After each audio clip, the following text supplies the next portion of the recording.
il faut que l'Église fasse attention. Vous savez, quand j'étais allé au ciel, le Seigneur m'a dit, Nyangok, ne sois pas séduit. Parce qu'aujourd'hui, sur la terre, il y a beaucoup d'ouvriers d'iniquité qui sont des faiseurs de miracles. Et des foules nombreuses les suivent, mais ils les conduisent à la perdition. Oui, le diable s'est rendu compte que s'il continue de faire appeler ses serviteurs marabouts, féticheurs, ganga, on n'ira pas vers eux. Donc il a changé d'appellation, il les a fait appeler prophètes. Ils sont aujourd'hui prophètes et apôtres. Vous voyez que le titre qui est en vogue maintenant dans le corps de ces prophètes, tout le monde est prophète, tout le monde voit, et tout le monde va chez le voyant, on va aller chez le voyant pour savoir de quoi il fait le lendemain.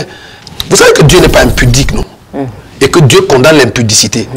Donc, si vous allez à un programme et un homme de Dieu peut décrire les dessous d'une femme, Dieu ne peut pas donner à un serviteur de Dieu le don de voir les dessous des femmes. C'est impudique. C'est contraire à la parole de Dieu. Au-delà même de décrire les dessous, il y en a beaucoup parmi ceux-là qui ont une vie de débauche. Encore que... Et là, Jésus a dit que vous les reconnaîtrez à leurs fruits. Parce qu'il ne s'agit pas seulement que quelqu'un prêche bien ou qu'il peut prophétiser. Mais c'est quoi leur vie? Dès à présent, abonnez-vous sur notre chaîne YouTube Casarema Satellite 2. Vous serez alerté en temps et en heure de chaque nouvelle vidéo.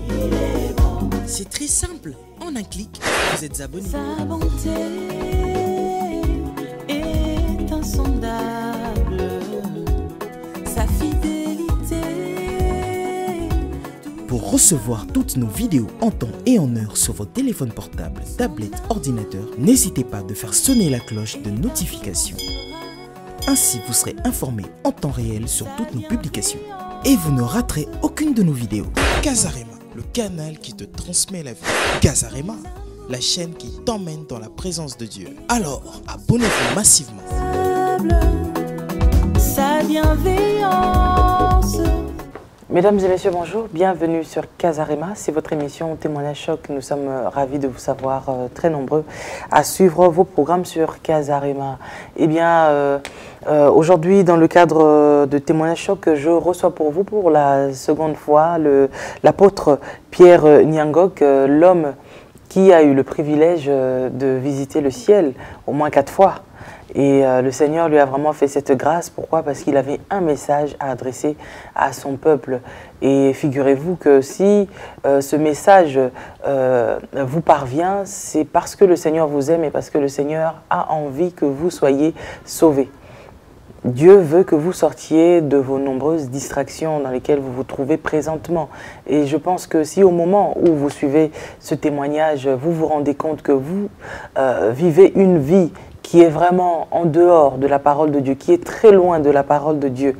Une vie où vous-même, parce que personne ne vous connaît mieux que vous-même. Vous-même, vous connaissez votre relation avec le Seigneur. Si vous savez que votre relation avec le Seigneur a déjà été rompue, vraiment, faites le nécessaire hein, de ressouder encore cette union avec le Seigneur parce que c'est très important. On ne connaît ni l'heure ni le jour, ça peut arriver à l'instant même où je vous parle. Donc, soyons prêts vraiment à chaque instant. Mais avant de recevoir mon invité d'aujourd'hui, vous le savez, le 7 décembre, c'est la nuit du Trop c'est trop, la nuit de la restauration de la famille. Casarema, chaque année, organise une veillée de fin d'année dans le seul but de gagner les âmes. Et vous le savez que chaque année, beaucoup d'âmes sont gagnées à Christ. Voilà pourquoi j'invite les chrétiens, les non-chrétiens, ceux qui veulent écouter la parole de Dieu, ceux qui veulent connaître Dieu, ceux qui veulent vivre une expérience vraiment extraordinaire de la part du Seigneur, eh bien, venez, je suis sûr que le Seigneur aura une parole pour vous. Et comme chaque année, beaucoup d'âmes sont gagnées, j'invite les musulmans, les athées, tous ceux qui se posent des questions, est-ce que Dieu existe vraiment? Est-ce qu'il est vraiment réel? Eh bien, nous vous invitons et je suis sûr que Dieu se pourvoira à lui-même et il se fera connaître parce que nous devons chercher Dieu pendant qu'il s'y trouve. Et je suis sûr que en cette date du 7 décembre, le Seigneur sera présent et quiconque l'invoquera, il sera sauvé. Alors, nous vous donnons ce rendez-vous-là, le 7 décembre. Nous commencerons de 20 h donc à 5 h du matin.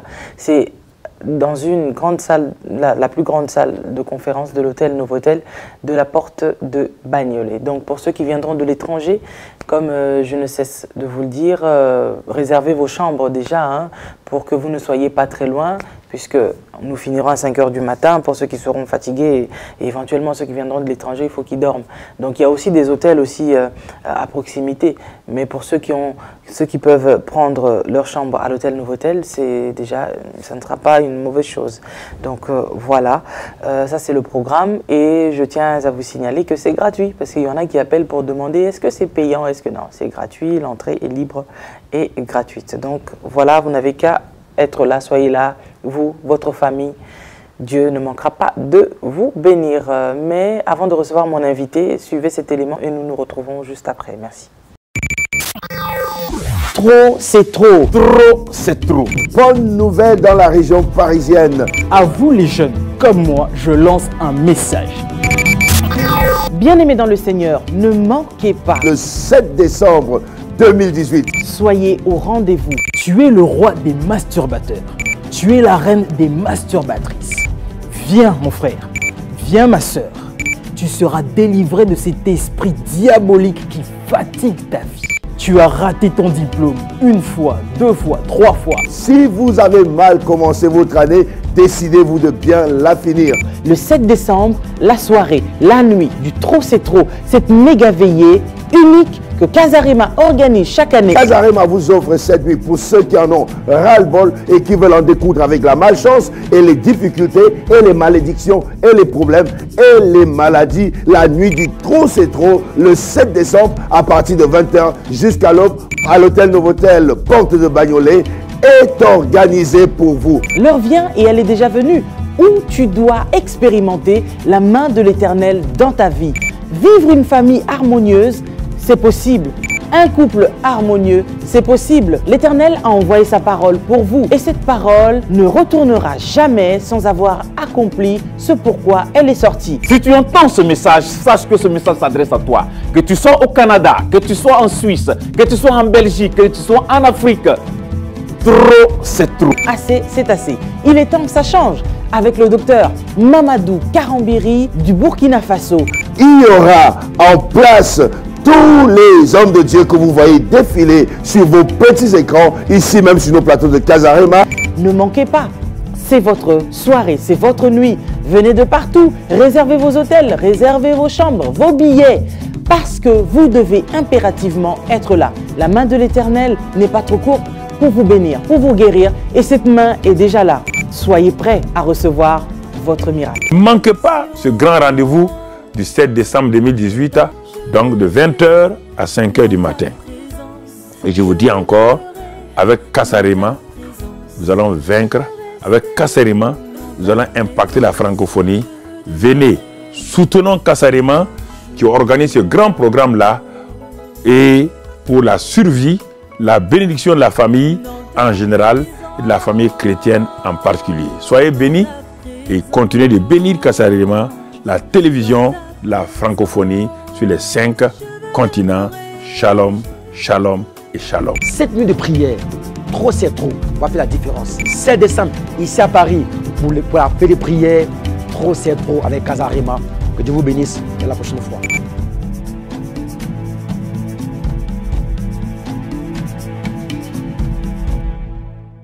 De retour donc sur ce plateau avec l'apôtre Pierre Nyangok, l'homme qui a eu le privilège de visiter le ciel.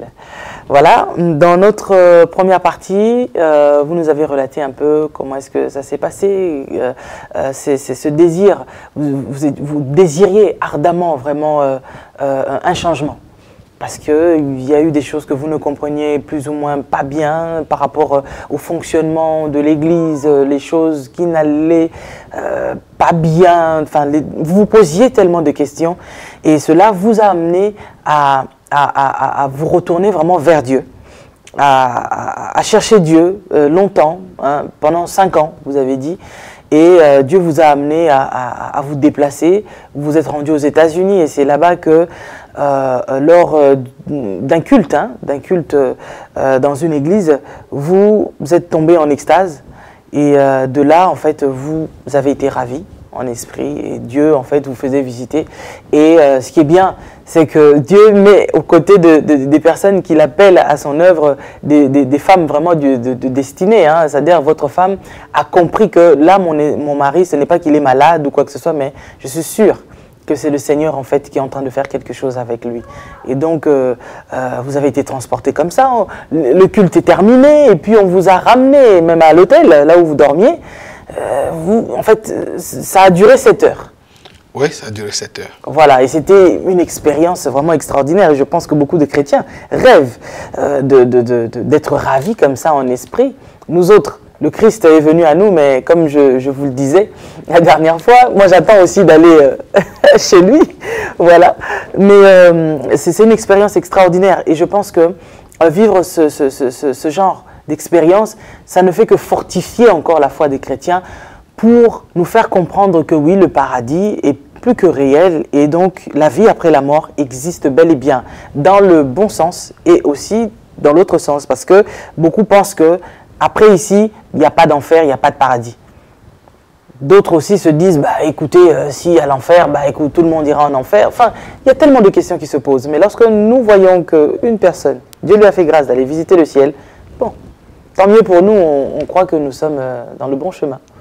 Et donc aujourd'hui, le but c'était quand même d'approfondir encore sur le message que le Seigneur vous avait donné. Le Seigneur vous a donné beaucoup d'avertissements par rapport au comportement des chrétiens, puisqu'il disait que s'il devait avoir cet enlèvement, le retour de Christ, très peu de chrétiens seraient enlevés. Or, ce que le Seigneur souhaite, c'est qu'un grand nombre soit sauvé, puisqu'il n'aime pas la mort du pécheur. Oui, oui. Mais c'est vrai qu'il y a encore d'autres messages que le Seigneur vous a donnés. Oui, oui. Bonjour d'abord alors. Oui, bonjour à tous ceux qui nous regardent. Nous sommes contents d'être en votre compagnie et nous avons de la joie de vous partager ce message que le Seigneur nous a donné. Et je bénis le Seigneur pour Casarema qui nous fait vraiment l'amitié de nous recevoir et de nous donner l'opportunité de vous parler. Je prie que Dieu bénisse cette plateforme et que Casarema aille toujours plus de l'avant. Maintenant, pour revenir à la question de visiter le ciel, je voudrais te dire, ma soeur. Il y a des ouvrages d'ailleurs que je n'ai pas présentés. Voilà. J'ai vu le ciel. Il y a ce beau livre qui est là, J'ai vu le ciel, nous avons passerelle vers le miraculeux, donc vivre le surnaturel, nous avons ce livre-là, et puis nous avons aussi La table du Seigneur, antidote de la mort. Donc ça, ce sont vraiment des livres à découvrir. Voilà. Donc je disais d'entrée de jeu que j'ai toujours dit à l'Église que Dieu veut se révéler à son peuple plus que son peuple ne veut le connaître. Vous savez, notre problème, le plus grand problème de l'Église, c'est que nous sommes dans la distraction. Nous sommes attirés par tellement de choses. En réalité, si nous regardons, nous scrutons attentivement nos vies, nous allons nous rendre compte qu'il y a très peu de place et de temps pour Dieu dans nos vies de tous les jours. Même ceux d'entre nous qui faisons profession de servir Dieu à plein temps, il y a très peu de temps consacré à Dieu dans notre vie et dans notre programme de tous les jours. Vous n'avez qu'à regarder notre programme de journalier, notre calendrier. Nous avons tellement de choses qui nous préoccupent. Et j'ai découvert dans le petit temps de cette expérience avec Dieu que Dieu n'a pas de temps pour ceux qui n'ont pas du temps pour lui. Si vous ne créez pas du temps pour être avec Dieu, Dieu n'a pas de temps pour vous. Vous savez, Jésus a dit, Matthieu chapitre 7, le verset 6, ne donnez pas les choses saintes aux chiens et ne jetez pas vos perles aux pourceaux. Si Jésus a demandé à l'Église de ne pas le faire, Dieu lui-même ne le fera pas en premier. Donc, Dieu ne vous fera pas vivre certaines expériences ou ne vous amènera pas à certains endroits. Et je ne le dis pas pour dire que c'est un mérite d'homme, mais il y a un minimum de disposition que Dieu attend de voir de vous pour vous faire rentrer dans une certaine sphère. Parce que l'amitié de Dieu, si vous lisez dans la version Semeur, le texte dit « La pensée secrète de l'Éternel est pour ceux qui le craignent et il leur enseigne son alliance. » Dieu n'enseigne pas son alliance à tout le monde parce qu'on s'appelle chrétien. Il enseigne son alliance à ceux qui l'aiment, à ceux qui le craignent, à ceux qui ont du temps pour être avec lui. Donc ça c'est important. Et puis la deuxième chose que je voudrais dire à ceux qui nous écoutent et qui nous regardent, c'est que vous savez quand Jésus est mort, la Bible dit que le voile du temple s'est déchiré de haut en bas. Et donnant ainsi accès à la présence manifeste immédiate de Dieu. Le ciel est ouvert. Depuis ce jour jusqu'à l'heure où je vous parle, le ciel est ouvert. Donc l'accès est donné à tous ceux qui veulent avoir accès. C'est seulement que Parce que nous n'avons pas les dispositions à cela. Pour la plupart d'entre nous, ce que nous voulons, en fait, quand nous cherchons Dieu, et il faut le dire, si nous sommes honnêtes avec nous-mêmes, au fond de nous, nous ne cherchons pas la personne de Dieu. Nous cherchons Dieu parce que nous voulons ou ça. Nous voulons les choses de Dieu. En fait, si vous regardez bien votre cœur, vous allez vous rendre compte que c'est les choses de Dieu que vous voulez. Même quand les gens font des longs jeûnes, ils prient beaucoup, c'est parce qu'ils ont quelque chose qu'ils visent. Et la chose qu'ils visent, ce n'est pas Dieu lui-même. Et Dieu le sait. Vous savez, vous êtes parents comme moi, quand votre enfant commence à vous flatter parce qu'il veut un nouveau téléphone, vous savez qu'il devient gentil, il fait des courses, oh non, il fait ses devoirs. Mais il ne le fait pas parce qu'il aime maman, ou bien il aime papa, il veut faire plaisir à son père. Non, non, il le fait parce qu'il veut voyager, il veut aller en congé, je ne sais pas où, à tel endroit, il veut que maman lui achète ou papa lui achète ci ou ça. Et Dieu sait que la plupart des choses que nous disons de notre bouche ne sont que du baratin. Mais comme Dieu ne se laisse pas tromper par les paroles de notre bouche, il lit les sentiments de notre cœur. Il scrute nos cœurs et il sait si notre cœur est tout entier à lui. La Bible dit, Dieu réserve, je crois que c'est Romains chapitre 5, Dieu réserve la vie éternelle à ceux qui par la persévérance à bien faire recherchent l'honneur, la gloire et l'immortalité. La persévérance à bien faire. La persévérance à chercher Dieu. Dieu est le rémunérateur de ceux qui le cherchent diligemment. Vous savez, pour parler de l'histoire d'aller de l'enlèvement, aller au ciel, ce n'est pas venu comme par hasard. C'est-à-dire, je n'étais pas en train de me balader ou bien en train de pianoter sur mon téléphone et puis piaf, le Seigneur m'a enlevé. Ça n'arrive pas comme ça. Quand vous lisez même les écrits de l'apôtre Paul, et vous voyez que l'apôtre Paul, il s'appelle l'avorton, hein, de tous les apôtres, il était le plus petit, le seul qui n'a même pas marché à Jésus. Mais c'est lui qui a eu toute la grande révélation que nous connaissons du Nouveau Testament de l'Église. Pourquoi l'apôtre Paul? Bon, certains vont te dire, oui, mais c'était un érudit, il avait des prédispositions, je suis d'accord. Mais l'apôtre Paul n'était pas le seul docteur de son temps. Luc était un médecin, donc il était aussi docteur en quelque sorte. Donc, mais Luc n'est pas allé au 3e ciel, n'a pas eu toute la révélation, jusqu'à écrire plus de la moitié du Nouveau Testament. Pourquoi Paul? Vous allez vous rendre compte que Paul rencontre Jésus sur le chemin de Damas, et tel qu'il le raconte dans le livre de Galates, au chapitre 1er, il dit, sans consulter la chair et le sang, il est allé dans le désert de l'Arabie et il a passé 3 ans au pied du Seigneur. Dans un désert, nouveau converti, il vient de rencontrer Jésus, il va dans un désert 3 ans, maman. Ce n'est pas 3 jours, ce n'est pas 3 semaines, ce n'est pas 3 mois, 3 ans. Coupé de tout, à écouter Dieu. Je suis sûr que c'est pendant ces moments de longue retraite que le Seigneur l'a enlevé, l'a amené au ciel, lui a montré et lui a dit des choses ineffables. Il y a toujours un prix qui est attaché à ces dimensions de la gloire. Moïse a dit aux enfants d'Israël dans Lévitique chapitre 9 verset 6, vous ferez ce que l'Éternel a ordonné et la gloire de l'Éternel vous apparaîtra. En d'autres termes, si vous ne faites pas ce que l'Éternel a ordonné, la gloire de l'Éternel ne vous apparaîtra pas. La gloire de l'Éternel ne répond pas à tout le monde. Hein. Je l'ai dit hier en passant, mais je vais le redire peut-être en m'appuyant sur la Bible pour que vous compreniez ce que je veux dire. Vous voyez, Jésus, dans Luc chapitre 9, prend ses trois disciples, ses meilleurs amis, ses jockeys, on va les appeler comme ça, Pierre, Jacques et Jean. Et il les amène à la montagne pour prier. Je suis sûr, ma soeur, que Jésus savait qu'en allant à la montagne, il y aurait la transfiguration. Mais il ne l'a pas dit à ses disciples, il leur a simplement dit, allons prier. Quand ils sont arrivés à la montagne, ils étaient 4. Et la Bible dit, pendant qu'ils priaient, 3e personne du singulier. Parce qu'ils étaient 4 et c'est un seul qui priait. Jésus priait pendant que les autres dormaient. Le seul qui a prié, c'est le seul qui a été transfiguré.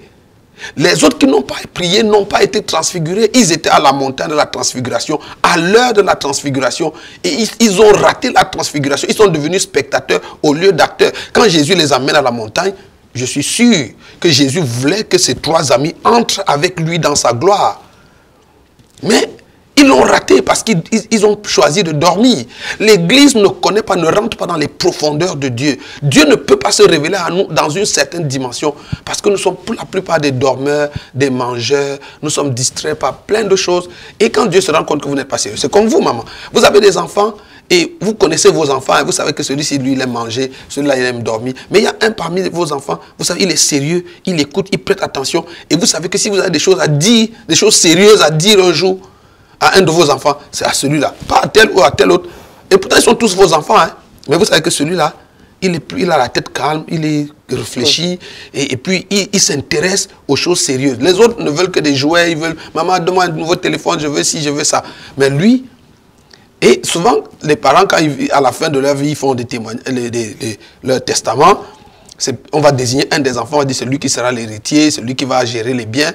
Pourquoi papa? Parce que papa et maman ont regardé et se sont dit, ah, celui-ci, je crois qu'on peut lui faire confiance. Dieu fait la même chose. Nous sommes tous les enfants de Dieu. Dieu ne fait pas la combine, mais en voyant les dispositions de notre cœur, il nous fait voir, il nous ramène. Donc Jésus arrive sur la montagne, c'est lui qui prie, c'est lui qui est transfiguré. Donc la gloire de Dieu, quand elle descend, il y a 4 personnes sur la montagne. Elle enveloppe Jésus seul. Elle n'enveloppe pas Pierre, Jacques et Jean. Ils sont en dehors de la gloire. Hein. Pourtant, ils sont à la montagne de la transfiguration, à l'heure de la transfiguration.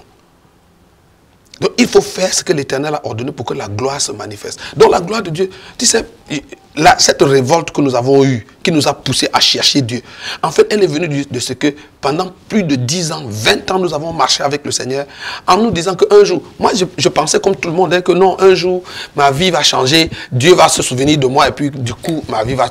Hein, qu'un jour, Dieu va se réveiller de bonne humeur et puis, il va se souvenir de moi et puis, ma vie. Mais je me suis rendu compte 20 ans après que Dieu se réveille toujours, se réveille tous les jours avec la même humeur. Donc Dieu, il n'y a pas un jour où Dieu se réveillera de bonne humeur. Si moi je ne décide pas de changer mon approche, ma façon de chercher Dieu, ma façon de servir Dieu, ma façon d'aimer le Seigneur, rien ne changera dans ma vie.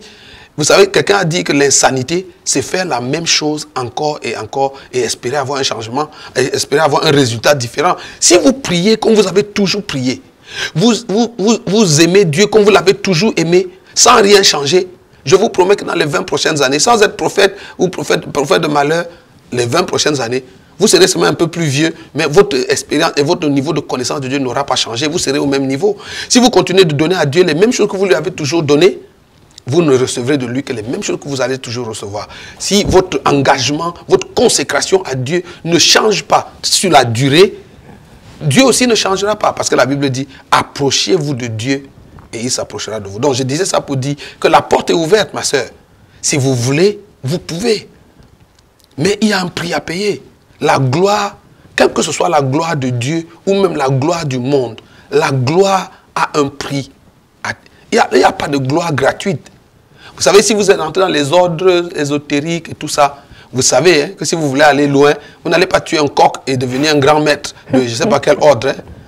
Non, il faut sacrifier quelque chose qui vous coûte cher. Dans le royaume de Dieu, la même chose. Il faut sacrifier, il faut mourir à soi, il faut...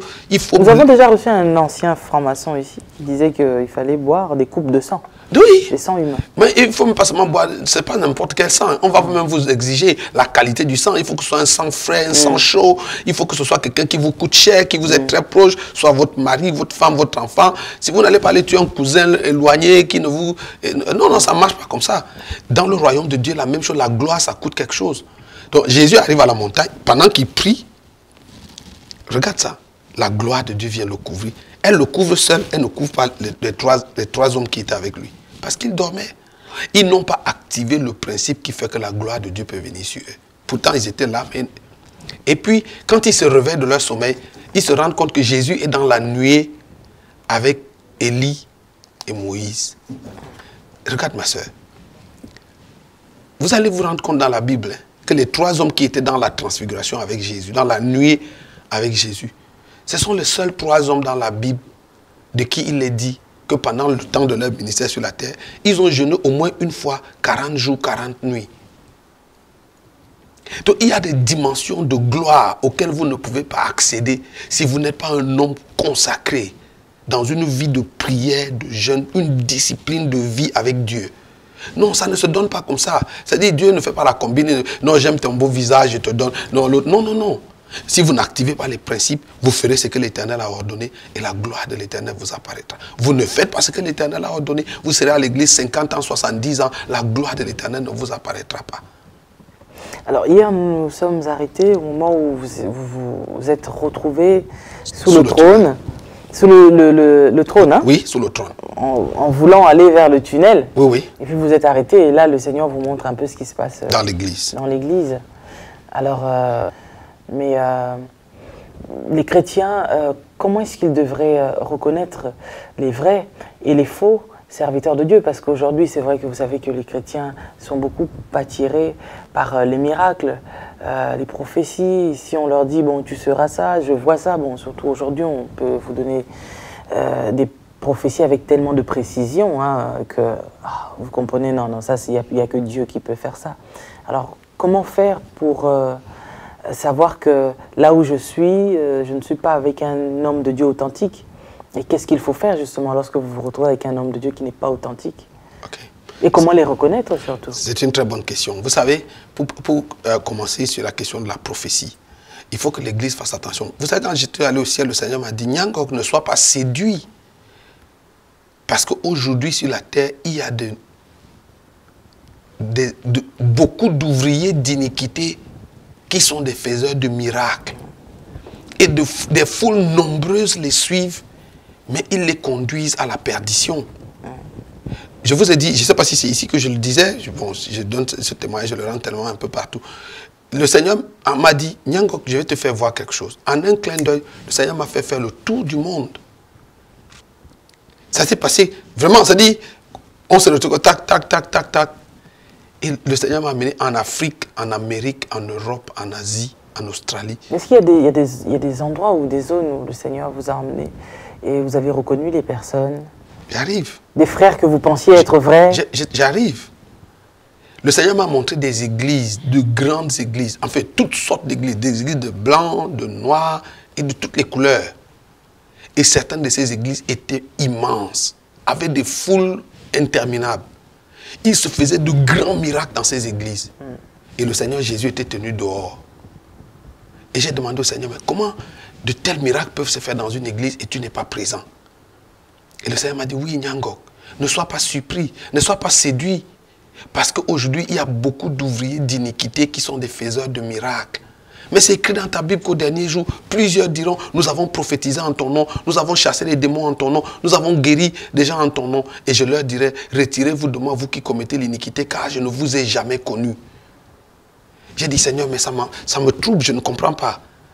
Et le Seigneur m'a dit, je vais te montrer.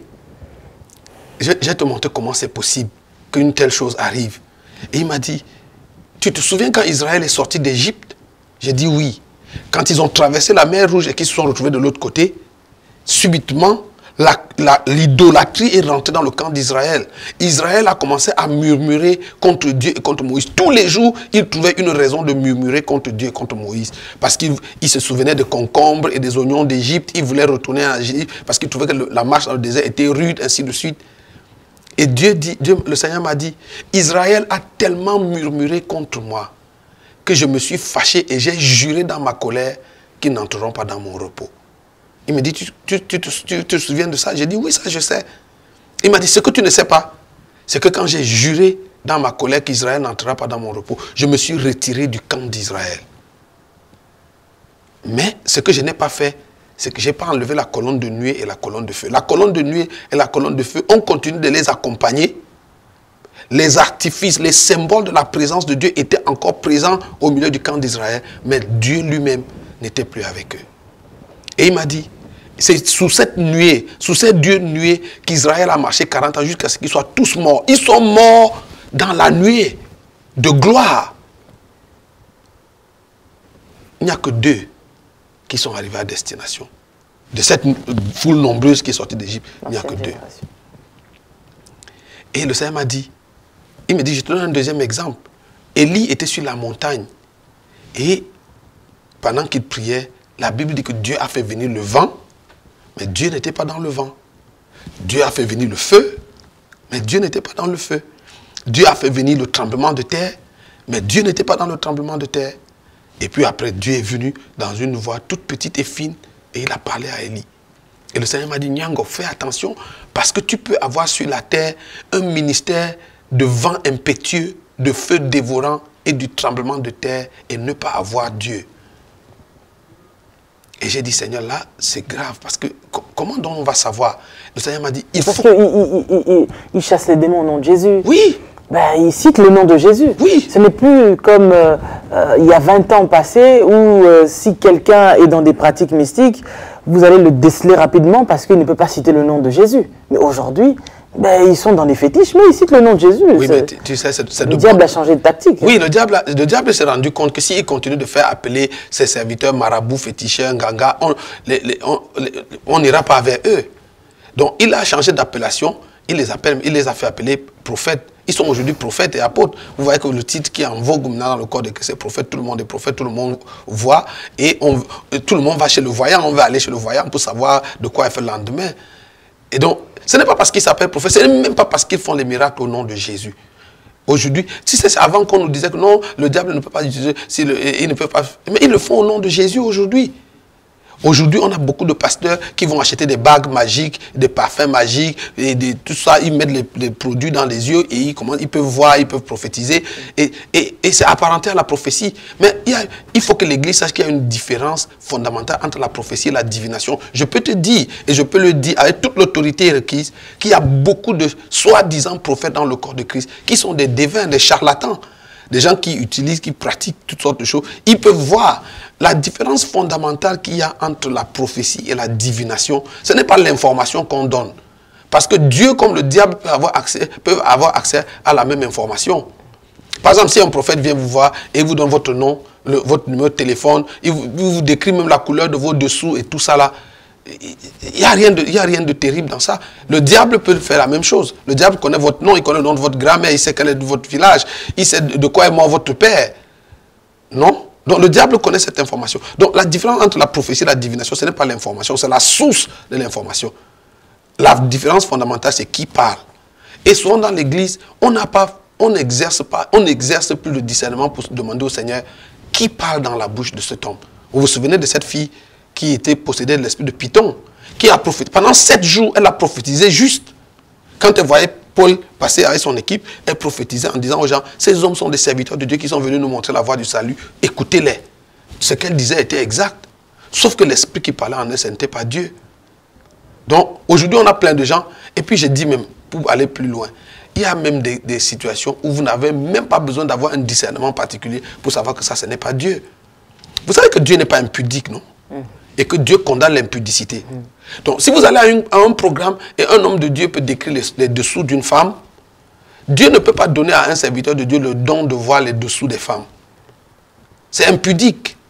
C'est contraire à la parole de Dieu. Au-delà même de décrire les dessous, il y en a beaucoup parmi ceux-là qui ont une vie de débauche. Encore que... Et là, Jésus a dit que vous les reconnaîtrez à leurs fruits. Parce qu'il ne s'agit pas seulement que quelqu'un prêche bien ou qu'il peut prophétiser. Mais c'est quoi leur vie? C'est quoi le fruit de leur vie? Comment pouvoir avoir autant de dons et faire autant de péchés aussi? Pratiquer autant le mal. Tu vois? C'est incohérent. Celui qui pratique le péché n'est pas de Dieu. Il faut avoir le courage de le dire. Souvent, on ne le dit pas assez fort parce qu'on ne veut pas s'attirer les foudres de certains de nos confrères. Mais écoutez, si on veut aider l'Église et on veut sauver l'Église, il ne s'agit pas de faire des dénonciations calomnieuses ou de venir ternir l'image d'un X ou d'un Y. Mais il est question d'aider l'Église à rester dans ce qui est correct, dans ce qui est acceptable. Donc le Seigneur m'a montré, et maman, je te dis la vérité et je te parle devant l'Éternel, le Seigneur m'a montré des serviteurs de Dieu, de grands serviteurs de Dieu sur la terre. Certains d'entre eux, si je cite leur nom, vous allez me lapider. Parce que vous allez dire, toi, tu es qui pour dire qu'un tel? Mais je vous parle, l'Éternel sait que je dis la vérité. Bon, vous nous direz à nous, hein, non, hors antenne. Non, non, attends. Le Seigneur m'a montré des grands serviteurs de Dieu. Il m'a dit, tu as vu celui-ci, ce n'est pas mon serviteur. Tu as vu celui-là, il ne marche pas avec moi. Et tu sais, je bénis Dieu que je sois allé à cet endroit avec mon épouse. Parce que quand je suis sorti de cette expérience, je lui ai dit, en lui citant les noms à elle, je lui ai dit, je ne dirai le nom, je ne citerai le nom à personne, je ne citerai le nom de personne. Un nom. Non, on ne cite pas les contemporains, je ne citerai le nom de personne. Et je crois que ces personnes que Dieu m'a montrées, Dieu se soucie également de leur âme et Dieu veut qu'ils soient sauvés. Bon, je demanderai à maman alors. Oui, peut-être si elle veut vous le dire. mais le Seigneur m'a montré des serviteurs. Il m'a dit, tu as vu, maman, ces gens que Dieu m'a montrés, c'est des gens qui font foule. Des gens qui opèrent dans le miraculeux, dans les dimensions. Mais des gens vers qui on regarde en se disant, oh voilà. Quand je lui ai dit ça, il m'a dit, mon mari, ne dis plus jamais, ne dis ça. J'ai dit non, c'est à toi que je te dis. Au moins à toi, je peux te dire, tu es ma partenaire d'alliance. Et je le lui ai dit à cette époque. Et puis quand à un moment donné, certains de ces hommes de Dieu ont commencé à eux-mêmes rendre leur témoignage et à dire les expériences qu'ils avaient vécues avec Dieu, qui confirmaient les choses que je leur avais dit. Je lui ai dit, tu as vu. Aujourd'hui, maman, je te dis, avec toute l'humilité qui sied, je ne suis plus impressionné. Mais il y en a certains, malgré qu'ils aient eu des expériences avec Dieu, ben, ils sont encore déchus. Hein? Oui. Oui, mais Dieu, vous savez, Dieu ne va pas forcer les gens à être sauvés. Hein. S'ils ne veulent pas être sauvés, Dieu ne les forcera pas à être sauvés. Mais comment est-ce qu'on peut, par exemple, comme vous, avoir fait cette expérience d'avoir visité le ciel? Pour certains, peut-être, Dieu t'a parlé, il t'a dit, écoute, je te donne une seconde chance, mais tu retournes sur terre, eh ben, tu recommences encore la même vie que tu menais avant. Tu sais pourquoi l'apôtre Paul dit, je traite durement mon corps et je le tiens assujetti, de peur qu'après avoir prêché aux autres, je sois rejeté. Vous savez, quand vous avez vu la gloire, vous avez vu Dieu, la responsabilité est plus grande sur vous que sur ceux qui ne l'ont pas vu. Maintenant, Dieu vous laisse également le libre arbitre. Aussi aujourd'hui, je veux retourner à ma vie d'autrefois, aller fumer, à boire, à danser dans les boîtes de nuit et tout ça. Dieu ne m'arrêtera pas. C'est pas parce que j'ai vu le ciel que Dieu m'arrêtera. Il ne m'arrêtera pas. Mais je serai responsable des actes que je pose. Mais l'autre chose qui est importante qu'il faut dire à l'Église, on a pendant longtemps prêché un évangile qui n'est pas l'évangile. Excusez-moi, mais c'est la vérité et il faut le dire avec toute la force et l'autorité qui s'y est. Vous savez, l'apôtre Paul mettait en garde l'Église en disant, si même un ange du ciel venait prêcher un autre évangile, aujourd'hui, ce que l'on prêche dans l'Église, ce n'est pas l'évangile, ou dans la plupart des églises, ce n'est pas l'évangile de Jésus. Tu sais, c'est un saupoudrage de la doctrine du New Age. Vous savez, le rêve américain, quand on l'a coloré avec tous les versets de la prospérité, qui donnent aux gens la liberté, non, Dieu veut que tu aies ci, que Dieu veut que tu sois ça. C'est-à-dire, c'est tout ce que Dieu veut vous donner et rien de ce que vous devez faire pour Dieu.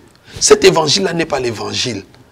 Tu sais, l'apôtre Paul a dit, ô Galates, dépourvu de sens, qui vous a envoûté, vous aux yeux de qui Jésus-Christ a été peint comme crucifié. Vous savez, beaucoup de gens vont vous dire que non, on ne peut pas perdre le salut. Une fois sauvé, sauvé pour toujours. Ce n'est pas vrai. De Genèse à Apocalypse, ce n'est pas vrai. Galates, une église, toute une église a été envoûtée, ensorcelée, pour utiliser le mot que les gens peuvent mieux comprendre. Une église a été ensorcelée, a été détournée de la voie du salut. Donc on peut perdre le salut, on peut avoir bien commencé. Vous avez commencé par l'esprit, maintenant vous voulez finir par la chair. Qu'est-ce qui a envoûté cette église? C'est le faux évangile. Des gens sont venus prêcher un évangile qui n'était pas l'évangile. Tu sais, aujourd'hui, viens à Jésus, il va te donner le mari. Viens à Jésus, tu vas travailler. Viens à Jésus, tu vas voyager. Viens à Jésus, tu vas prospérer. Ça, là, ce n'est pas l'évangile. Oh. Ce n'est pas du tout l'évangile. Ça ne sauve pas les gens.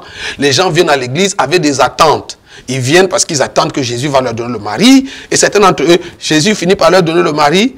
Ils se marient, ils deviennent membres d'une église, mais ils ne vivent jamais la vie de Dieu. Ils ne se sont jamais vraiment repentis, ils n'ont jamais abandonné leur vie de péché. Ils continuent de mélanger et ce qu'ils étaient hier et ce qu'ils sont aujourd'hui. Tout ça est mélangé, ça rentre dans une sauce qui ressemble à l'évangile, qui a un parfum évangélique, mais qui n'est pas l'évangile. Tu sais, l'apôtre Paul dit, 1 Corinthiens chapitre 15, versets 1 et 2. Je vous rappelle, frères, l'évangile que je vous ai annoncé, dans lequel vous avez cru et par lequel vous serez sauvés, dans lequel vous avez persévéré et par lequel vous serez sauvés si vous le retenez dans les termes dans lesquels je vous l'ai annoncé. Autrement, vous auriez cru en vain. Donc, il est possible d'avoir cru en vain. Il est possible qu'on ait cru en vain. Paul dit, je vous ai annoncé l'évangile, vous avez reçu l'évangile, vous avez persévéré dans l'évangile, mais ça ne suffit pas. Il y a encore une condition par lequel vous serez sauvés si. Donc après que tu aies entendu, reçu et persévéré dans l'évangile, il y a encore un si. Hein. Il y a un quatrième barrage. Si vous le retenez dans les termes dans lesquels je vous l'ai annoncé. Regarde, les termes de l'évangile, le vrai, l'évangile que Jésus a prêché, qui a été transmis aux apôtres et qui est venu jusqu'à nous, pour ceux d'entre nous qui avons eu l'occasion d'écouter le vrai évangile un jour, l'évangile est venu pour nous délivrer de notre vie de péché, nous sortir des choses du monde pour nous amener à Dieu. C'est une vie de renoncement. Aujourd'hui, l'Église ne connaît pas le renoncement. Non, L'église, on sait que non, Dieu veut que vous prospériez, amen. Dieu veut que vous ayez les grosses voitures, Dieu veut que tu accomplisses ton potentiel. Mais ce message-là intéresse même les gens qui ne connaissent pas Dieu. Parce que tout le monde veut réaliser son rêve, chacun de nous a un rêve de vie, il veut une meilleure vie, ainsi de suite. Mais on ne fait pas une séparation avec Jésus. Et quand Paul parle des termes de l'évangile, il dit, le premier terme, c'est que Jésus est mort. En quoi est-ce que la mort de Jésus a une incidence sur la vie des gens qui sont dans l'église? Est-ce qu'ils sont même conscients de la mort de Jésus? Pourquoi Jésus est mort? Écoute ma soeur, Jésus n'est pas mort pour qu'on s'achète les Rolls-Royce. Jésus n'est pas mort pour que tu épouses un bel homme. J'aime ton mari, il est beau. Mais Jésus n'est pas mort pour que tu épouses un bel homme, une belle femme et que tu aies de beaux enfants. Non, avant la mort de Jésus, les gens se mariaient. Avant la mort de Jésus, les gens achetaient les voitures, construisaient les maisons. Dieu n'a pas fait mourir son fils sur la croix pour que tu achètes de nouveaux costumes, que tu sois beau, que tu sois... pour prouver au monde que être chrétien ne veut pas dire. Non, ce n'est pas ça être chrétien. Et il faut enlever ça de l'évangile. Il faut séparer ça de l'évangile. Maintenant, c'est le savoir. Il faut enseigner les bonnes manières aux gens. Il faut dire aux gens, quand vous êtes chrétien, vous devez vous brosser les dents. Ça, c'est vrai. Mais ce n'est pas ça le message de l'évangile. Se brosser les dents le matin, ce n'est pas le message de l'évangile. Parce que vous n'avez pas besoin d'être chrétien pour vous brosser les dents le matin, pour vous peigner, pour être bien habillé. Si vous travaillez bien, vous pouvez vous acheter une voiture. Vous pouvez vous acheter une voiture de quelle que soit la marque. Non? Toutes les voitures qui circulent là-dehors n'appartiennent pas aux chrétiens. Hein. Voilà, donc vous n'avez pas besoin vous n'avez pas besoin forcément de l'évangile. Encore que si vous venez à l'évangile seulement parce que vous voulez avoir de l'argent et tout, vous n'avez pas le bon créneau. Il y a des meilleurs créneaux là où vous pouvez plus vite avoir l'argent et plus vite devenir célèbre et grand dans ce monde que de le devenir dans l'évangile. Mais une question, apôtre. Est-ce que nous pouvons dire que tous ces serviteurs qui travaillent avec la magie, les fétiches, etc., ont conscience et ont pris cette décision d'aller en enfer? Puisque comment est-ce que nous pouvons prêcher un évangile tout en ayant cette connaissance que l'enfer existe, mais d'accepter malgré tout d'œuvrer pour le diable? Ou bien peut-être qu'ils se sont fait prendre au piège? Très bonne question, ma soeur. Est-ce que je peux te choquer en te disant qu'il y a beaucoup de prédicateurs que j'ai rencontrés qui m'ont dit en face qu'ils ne croient pas que l'enfer existe? J'allais vous dire justement, nous en avons rencontré un qui disait, Jésus lui-même a dit, il ne connaît ni l'heure ni le jour, seul son Père connaît, donc pourquoi est-ce que moi je peux croire que l'enfer existe? J'ai rencontré des pasteurs, en voyageant dans les nations du monde, j'ai rencontré des pasteurs. Un pasteur m'a dit, apôtre, c'est seulement quand je vous ai écouté que j'ai eu la conviction que ces choses étaient vraies. Jusqu'à ce que je vous écoute. Et je ne vous parle pas d'un débutant, d'un novice dans le ministère, c'est un pasteur de renommée. Hein. Il m'a dit, j'avais toujours cru que cette histoire de l'enfer, Dieu a seulement créé un concept comme ça, juste pour faire que les gens ne pêchent pas trop. Vous imaginez si un pasteur pense comme ça, vous croyez que mais beaucoup de chrétiens même pensent que cette histoire du ciel là, bon, est-ce que vous êtes vraiment sûr que Jésus va vraiment revenir? Ça n'intéresse pas les gens. Donc quand il va... Mais regardez, la parabole des vierges, quand Jésus raconte la parabole des vierges, on te dit qu'à minuit, quand l'époux arrive et que les vierges folles se rendent compte qu'elles n'ont pas d'huile, qu'est-ce qu'elles font?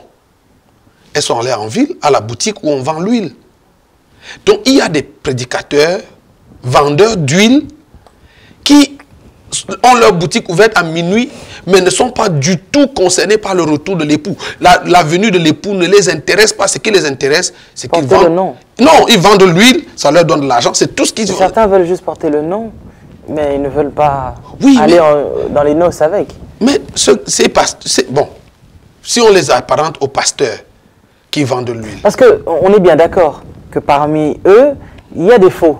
C'est-à-dire les anciens féticheurs, magiciens, etc., qui se sont dit, bon, les travaux ne marchent plus trop en s'appelant magicien. Devenons prophètes, ça a marché. Ceux-là sont conscients qu'ils sont satanistes, ils l'ont toujours été. Mais ceux qui sont enfants de Dieu, qui ont connu Dieu, qui ont rencontré le Seigneur, qui étaient vrais au départ, et qui vont s'acheter des bagues magiques, vont acheter des bracelets magiques, pour, dans la finalité, en fait, il sait que si je prophétise, là, c'est parce qu'en fait, j'ai une bague magique. Si je fais tel ou tel, c'est parce que j'ai touché au fétiche. Est-ce qu'ils sont conscients qu'ils iront en enfer? Ou bien pensent-ils que Dieu est tellement miséricordieux qu'il ne permettra pas qu'il ne les enverra pas en enfer? Maman Lise, avec toute l'humilité qui sied, si quelqu'un a un jour connu Dieu, pour de vrai, il ne peut pas aller acheter une bague magique. Si quelqu'un un jour a rencontré Jésus, celui que moi je connais, celui que je professe et celui que je prêche, si un jour un homme a rencontré Jésus, il ne peut pas aller chez un charlatan pour prendre des écorces pour que son église grandisse. Ce n'est pas vrai, ce n'est pas possible. Mais pourtant, il y en a qui le font. Ils n'ont jamais connu Dieu, maman. Regarde, Jésus a dit, hein, je ne vous ai jamais connu. Il ne sait pas que je vous ai connu hier et puis à un moment vous avez rétrogradé. Il y a des gens qui ont connu le Seigneur hier, aujourd'hui qui sont tombés dans le péché. Ça, c'est une chose. C'est-à-dire quelqu'un qui hier était un serviteur de Dieu, aujourd'hui, il est retourné à la prostitution, à la drogue, ou à la fornication, à l'adultère, à l'alcool et tout ça. Ça, c'est une chose. Mais vous avez sûrement peut-être entendu, tout comme nous, ce témoignage qui a circulé pendant un temps aussi dans les réseaux sociaux, d'un pasteur au Nigeria qui, après avoir servi Dieu, s'est rendu compte que, bon, mon église n'arrive pas à croître, il faut bien que je passe à autre chose. Oui, mais... C'était un vrai au départ. C'était un vrai au départ. C'est un choix. Tu sais comment sa vie s'est terminée, non? Oui, à un moment donné, Jésus lui a dit, écoute, maintenant tu dois choisir, soit de continuer dans ça et je t'enlève. Et quand il a commencé à chercher la délivrance, il est mort. Oui, lui, c'est un cas de séduction. Et puis, si vous vous laissez séduire, aujourd'hui, dans l'église, les serviteurs de Dieu qui nous fascinent, c'est ceux qui ont une grosse fortune, ils ont grand jet privé, tout le monde veut être comme ça. Il n'y a personne qui va te dire qu'il veut lui rouler dans une Starlet s'il peut avoir une Rolls Royce. Hein? Oui, personne ne va... Il n'y a pas un pasteur qui va dire que bon, si on lui donne un jet privé, il ne va pas accepter parce qu'il est humble. Mais comme tout le monde, c'est la convoitise en fait qui fait que, tu sais, l'autoroute de l'idolâtrie dans nos cœurs, c'est le désir d'impressionner, notre désir de paraître. Nous voulons tellement nous donner une image que quelques-uns se retrouvent à mettre les mains dans les choses dans lesquelles ils ne devraient jamais être. Mais le Seigneur vous a certifié que les gens iront bel et bien en enfer. Bien sûr. Bien sûr. Et si on ne dit pas aux gens qui à l'enfer, maintenant on dit, oh, quand vous prêchez l'enfer, vous faites peur aux gens. Mais il faut que les gens aient peur. Même si vous êtes sauvé par peur, il faut au moins que vous soyez... Il faut d'abord être sauvé. C'est ça le plus important. L'évangile de condamnation. Ce n'est pas l'évangile de condamnation. Il faut arrêter. Vous savez, bon, moi, j'ai même pas peur qu'on me tag, hein, qu'on m'étiquette. On m'a déjà dit sur tous les réseaux sociaux, on dit oui, moi je prêche le salut par les œuvres. Moi, je ne prêche pas le salut par les œuvres. Je prêche que Jésus est mort pour nous sauver. Et il faut recevoir Jésus pour avoir la vie éternelle. Mais quand tu as reçu Jésus, il faut travailler à ton salut avec crainte et tremblement. Ce n'est pas Jésus qui viendra enlever le mensonge de ta vie. La Bible dit que celui qui mentait ne mente plus. Il y a un travail que tu dois faire pour arrêter de mentir. Il y a un travail que tu dois faire pour arrêter de commettre l'adultère. Tu ne cesses pas d'être adultère seulement parce que tu as confessé, Seigneur Jésus, viens dans mes sois mon Seigneur. Il faut prendre la décision de ne plus aller dans ces endroits où tu commets l'adultère. De ne plus aller t'asseoir dans les bars où tu étais tenté de boire un verre. Il faut faire ce travail, c'est le travail, c'est les œuvres du salut. Il faut produire les fruits dignes de la repentance. Et ces fruits-là, c'est un travail. Jésus a dit, ce n'est pas un apôtre, de la bouche de Jésus, si ton œil droit va être pour toi une occasion de chute, il n'a pas dit d'aller voir le docteur pour qu'il t'aide à l'enlever. Il a dit, toi-même, arrache-le et jette-le au feu. Il vaut mieux pour toi entrer au ciel borgne que d'aller avec tes deux yeux en enfer. Ce n'est pas Jésus qui l'a dit.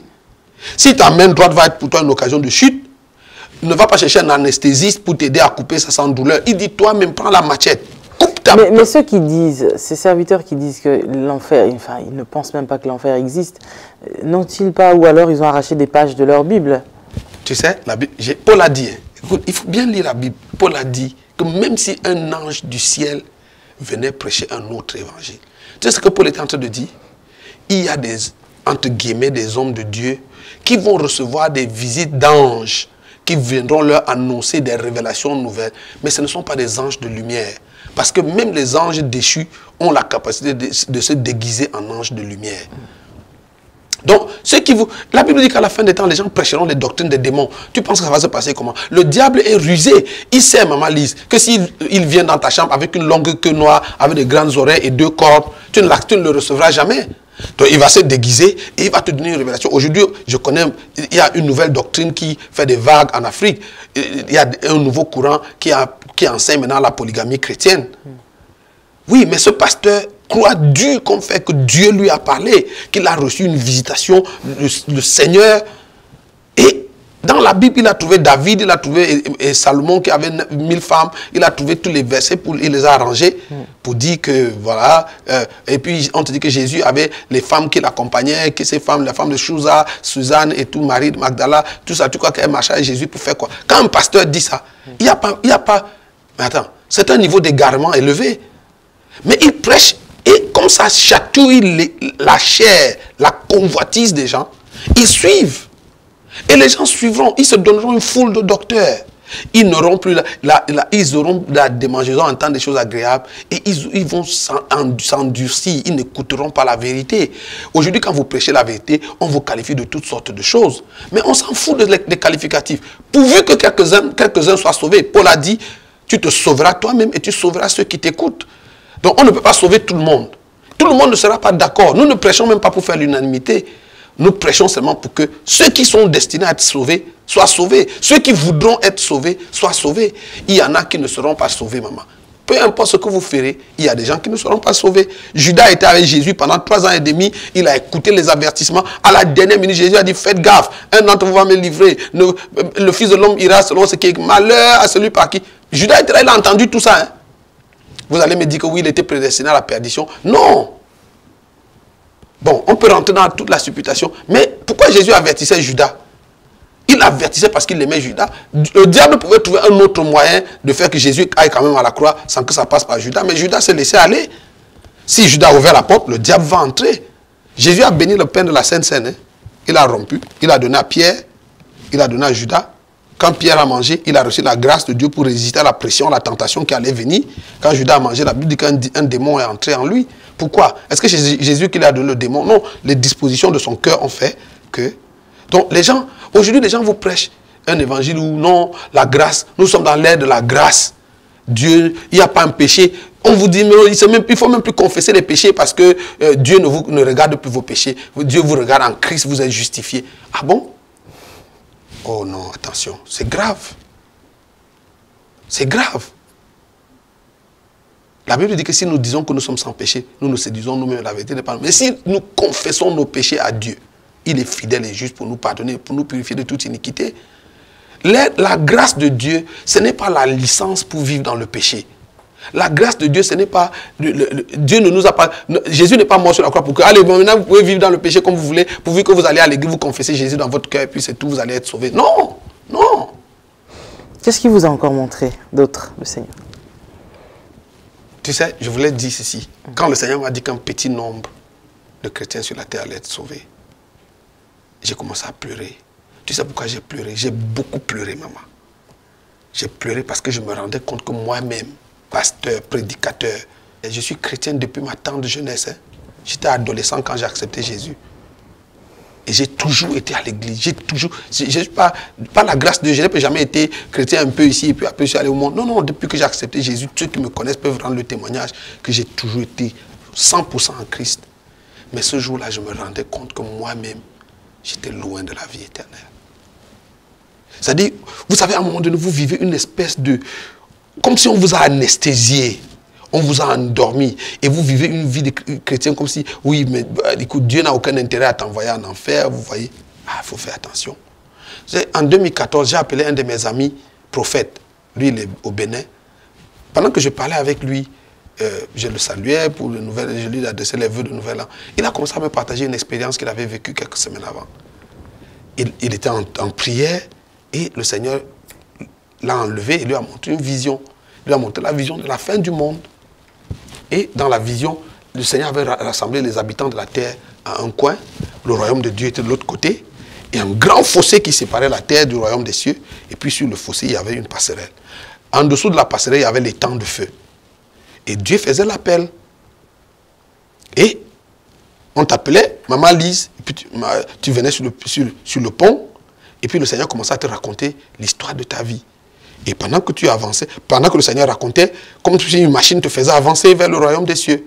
Et quand Jésus avait fini de raconter l'histoire, si tu n'avais pas traversé, le pont s'ouvrait et puis tu tombais dans le feu. Et il dit que des 1000 premières personnes que le Seigneur a appelées avant lui, 2 seulement étaient entrés. Les 998 autres sont tombés dans le feu. Lui, il était la 1001e personne que le Seigneur a appelée. Quand son tour est venu, il est venu sur le pont et le Seigneur lui a dit, tu es prophète, tu voyages dans les nations, tu as implanté les églises, tu as fait ci. Et il avançait. Il dit qu'il était à 2 pas d'entrer dans le royaume. Quand le Seigneur lui a dit, malheureusement, toutes ces choses, tu les faisais pour toi, tu ne les faisais pas pour moi. Le pont s'est ouvert et il est tombé dans le feu. Et là, le Seigneur a commencé à lui parler.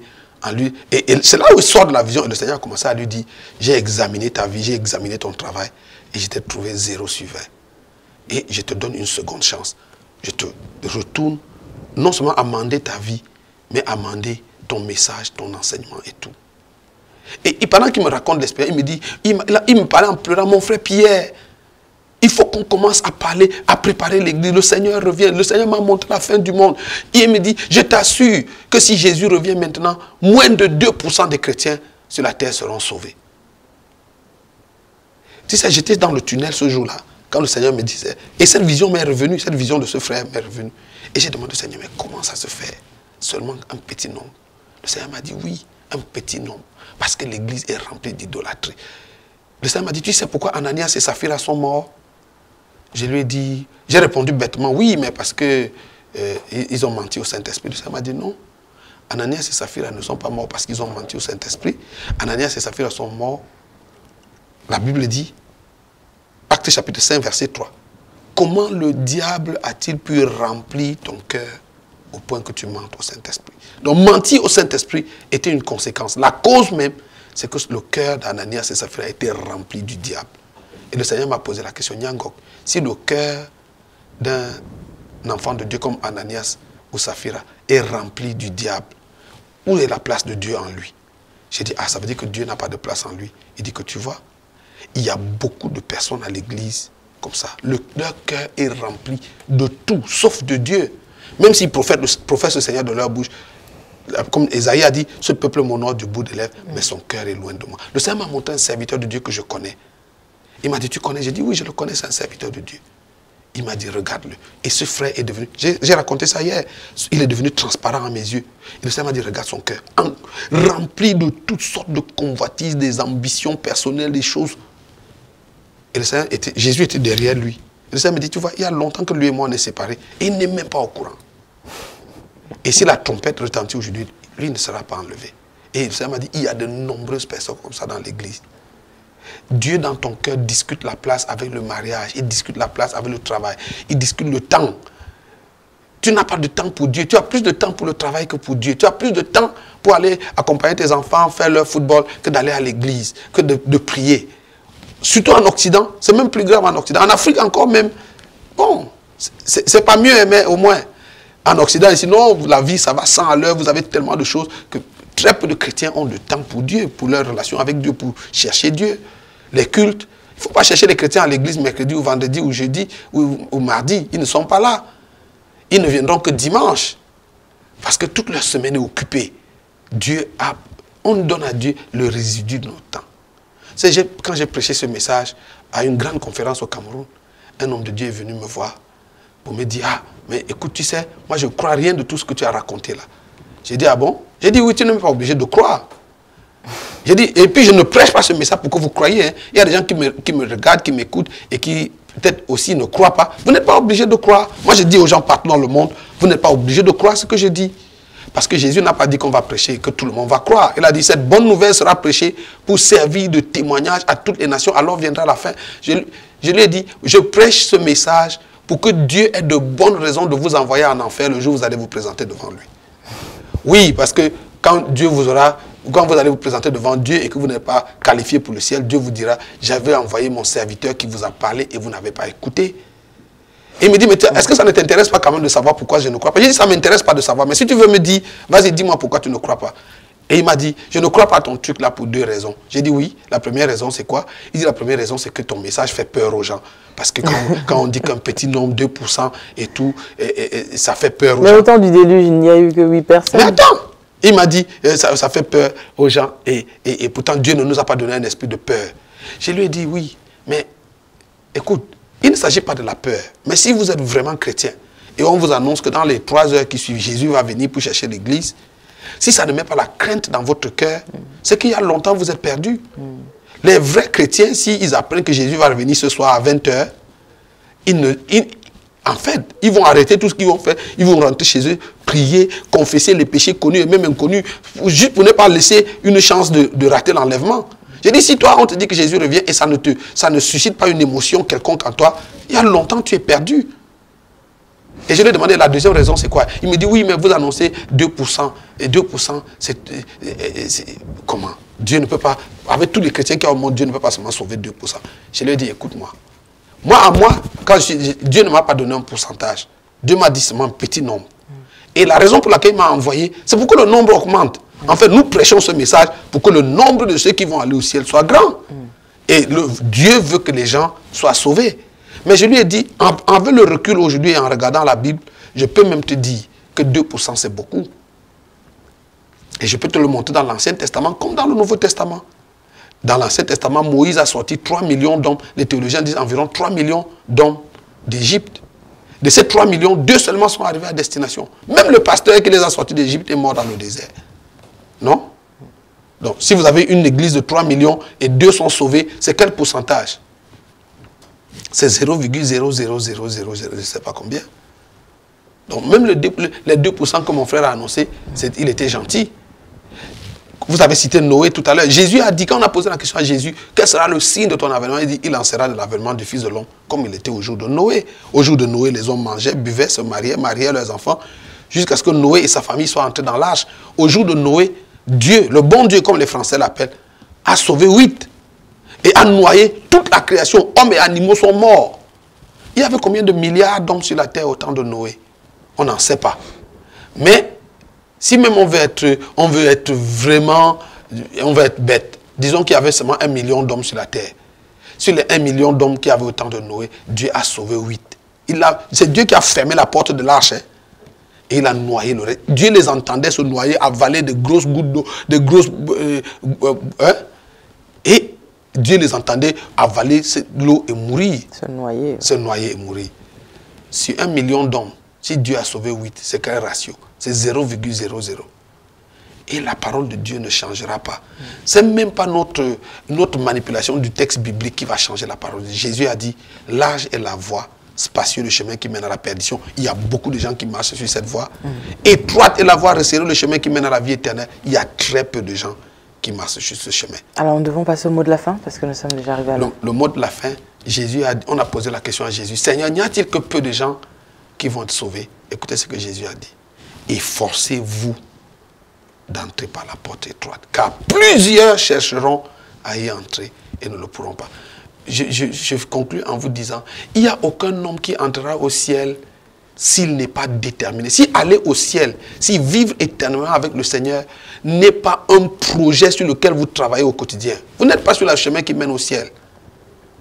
Il faut une détermination, une résolution ferme de vouloir aller au ciel. Et que vous y travaillez tous les jours en veillant sur votre vie, en veillant sur votre enseignement, en veillant sur votre conduite. Si vous ne le faites pas, vous allez être surpris. Vous savez, les 5 vierges folles, elles sont restées vierges toute leur vie. Elles étaient à l'église toute leur vie. Elles ont attendu l'époux toute leur vie. Sur un détail, à la dernière minute, elles ont raté. Hein? Elles ont raté l'enlèvement. J'étais dehors où il y a les pleurs, les grincements dedans. Vierge, maman. Quel gâchis! Elles se seraient données à tous les hommes qui étaient venus. Elles ont résisté à tout ça pour rater à la fin. C'est grave. Donc. Merci beaucoup, apôtre Pierre Nyangok. Voilà, j'ai vu le ciel, chronique de mes enlèvements. Parce qu'il y en a eu plusieurs, évidemment, les enlèvements qu'a connu l'homme de Dieu. Donc ça, ce sont les livres que vous pouvez vous procurer en appelant ou bien en écrivant à l'adresse qui a été affichée tout au long de l'émission de l'homme de Dieu, les emails ainsi que les numéros de téléphone. N'hésitez pas à appeler ou bien à écrire. Et peut-être que si vous avez des questions supplémentaires à poser à l'homme de Dieu, je pense qu'il se disposera à pouvoir vous répondre. La table du Seigneur, antidote de la mort. Voilà, c'est bien de manger à la table du Seigneur, mais de quelle manière ? Parce qu'il y en a qui deviennent malades justement parce qu'ils se précipitent à aller manger à la table du Seigneur comme ça. Ah, faut découvrir tous ces livres. Passerelle vers le miraculeux, vivre le surnaturel. Donc, tous ces 3 livres sont vraiment à votre disposition en appelant l'homme de Dieu ou bien en écrivant. Je pense que ça va encore vous faire du bien, ça va augmenter encore votre foi, hein, de savoir que l'enfer existe, mais le paradis existe, oui. Et si vous êtes peut-être serviteur de Dieu et vous êtes dans le cas de tous ces hommes-là qui sont déjà perdus, parce qu'il n'y a pas que des chrétiens lambda qui sont perdus, il y a des serviteurs. Ça, c'est ce qui est vraiment malheureux, parce que si vous êtes là pour montrer le chemin aux gens et que vous-même vous êtes perdus, eh bien, le troupeau là, je ne sais pas où ce troupeau va se retrouver. C'est compliqué, ça. J'ai demandé à tous les pasteurs qui nous regardent de lire Ézéchiel 44 attentivement. Ce texte est profond. Ézéchiel 44. Ouais, c'est très du verset profond. 1 au verset 12. Ouais. Il y a 2 types de pasteurs dans ce texte. Ouais. Parce que je pense que ces messages-là que vous nous apportez, si même Sodome et Gomorrhe avaient écouté, Dieu n'allait pas... Voilà. Il n'allait pas mourir, Dieu n'allait pas les tuer. Mais vous, vous avez cette grâce d'écouter, vous avez cette grâce de voir des gens que Dieu a enlevés, que Dieu a retournés auprès de vous. Souvenez-vous encore hein, de ce jeune homme qui disait, mais non, renvoie-moi sur la terre, il y a encore mes frères. Je lui dis, ben non, le Seigneur a dit, écoute, il y a mes serviteurs qui sont là-bas. Donc s'ils écoutent, ils seront sauvés, mais s'ils n'écoutent pas. Donc voilà, vous avez cette grâce de pouvoir écouter. Dieu a pris des gens d'ici, il les a emmenés là-bas et il les a fait retourner sur cette terre pour que vous puissiez vraiment écouter. N'attendez pas la mort, parce qu'une fois mort, c'est fini. N'allez pas dire au Seigneur, Seigneur, retourne-moi sur la terre pour que je dise ce que je viens de voir. Non, une fois que vous mourrez, c'est fini. Il est réservé à l'homme de mourir une seule fois, après quoi vient le jugement. Si la mort arrive aujourd'hui et que vous êtes conscient de votre relation avec le Seigneur, que le Seigneur est à l'extérieur de votre maison, ben, je ne sais pas ce que vous allez espérer, parce que Dieu, aussi amour qu'il est pour sauver le monde, il est aussi amour pour vous envoyer en enfer.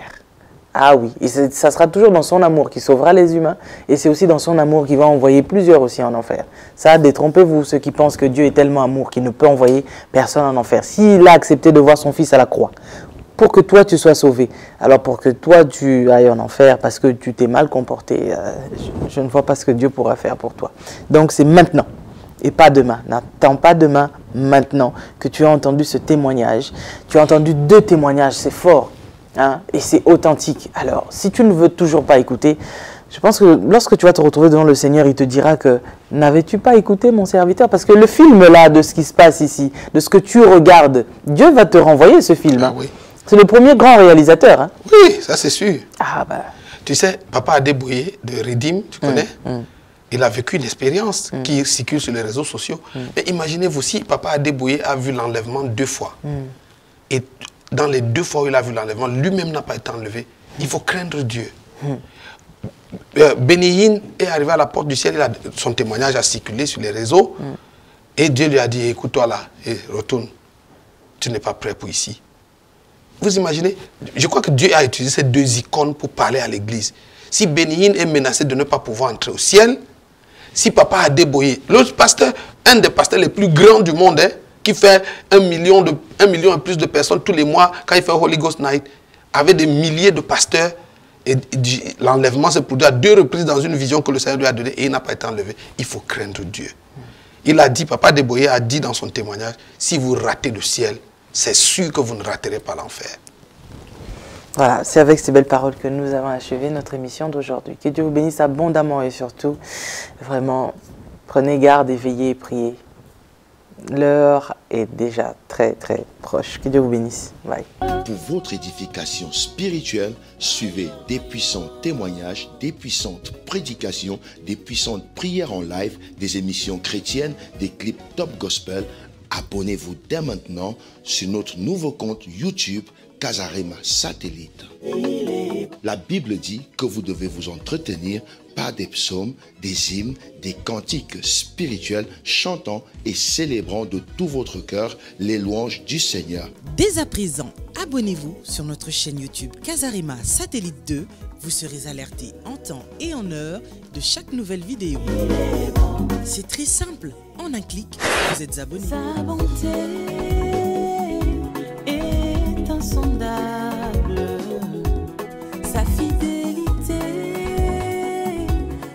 recevoir toutes nos vidéos en temps et en heure sur votre téléphone portable, tablette, ordinateur, n'hésitez pas de faire sonner la cloche de notification. Ainsi, vous serez informé en temps réel sur toutes nos publications. Et vous ne raterez aucune de nos vidéos. Casarema, le canal qui te transmet la vie. Casarema, la chaîne qui t'emmène dans la présence de Dieu. Alors, abonnez-vous massivement. Sa bienveillance.